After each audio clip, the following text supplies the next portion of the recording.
Ready? Start. Sir, I rise to support the Indian Medical Council Amendment Bill 2011.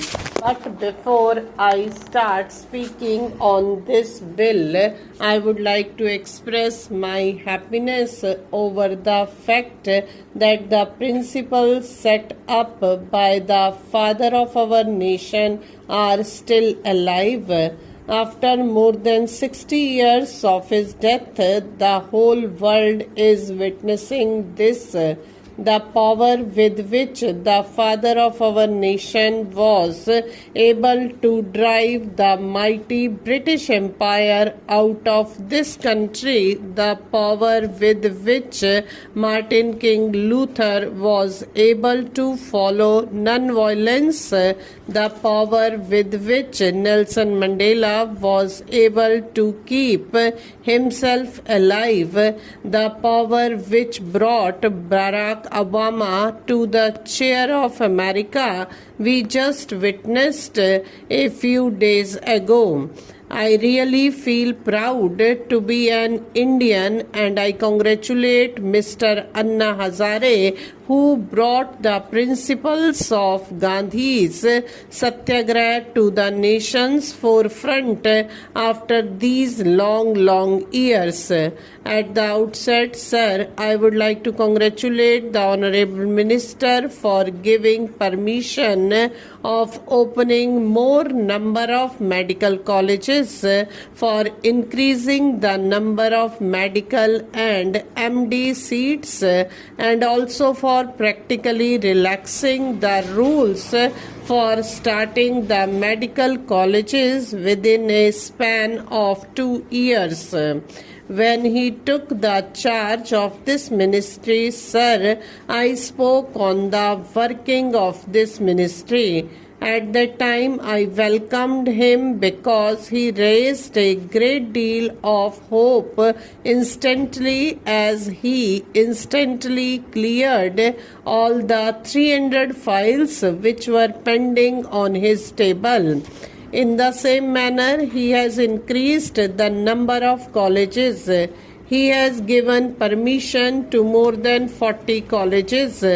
The number of MBBS seats has been increased from 30,000 to 40,000, and the MD seats have also been increased for the first time in the history of India by more than 8,000.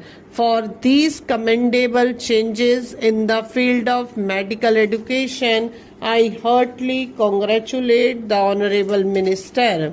I also welcome the changes that he has practically made in the rules for starting new colleges by reducing the land ceiling from 35 to 20 for rural areas and 10 acres for the metropolitan cities.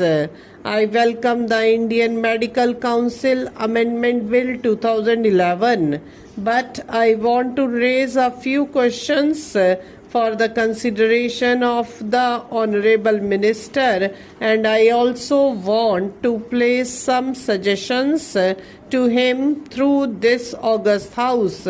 Firstly, I recall the situation which necessitated the minister to bring such an ordinance, and now this bill. In this context, I would like to ask the Honorable Minister about the then President of the Medical Council of India, who was caught red-handed by the CBI on allegations of corruption charges. What steps are being taken by the Ministry of Health and Family Welfare to probe all the decisions pertaining to medical colleges during the President's tenure and the institutions which have been recognized? Have you checked the quality of teachers, infrastructure and facilities recommended by him? What is the progress in this matter?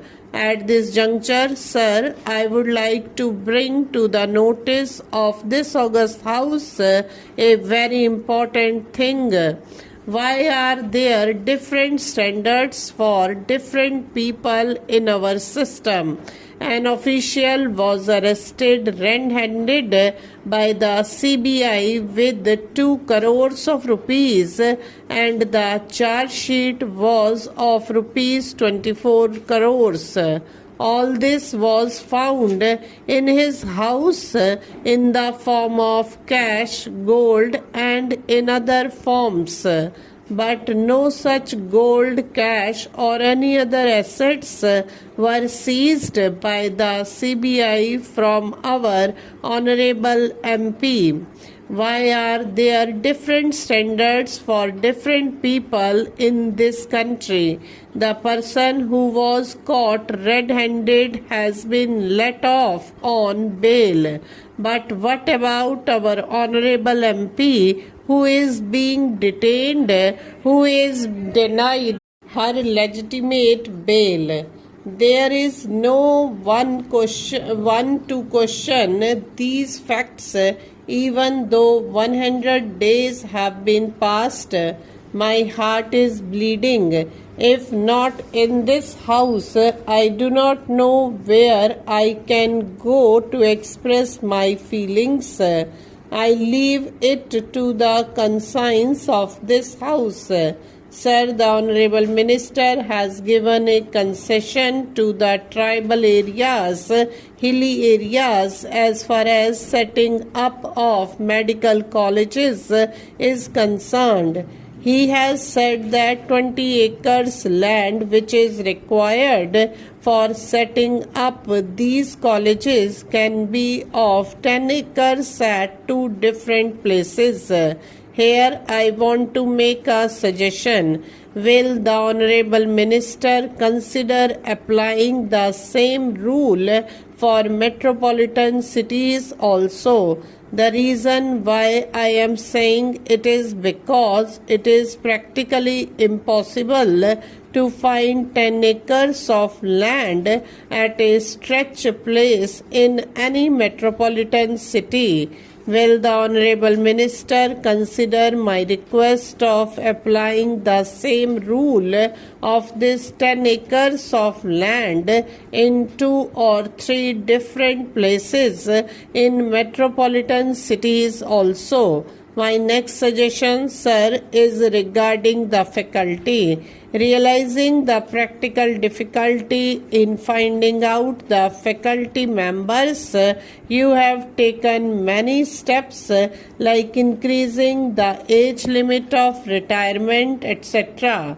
Will the ministry consider sharing the faculty members among 2-3 colleges in the same vicinity, as there is a great scarcity of qualified teaching members? Stop.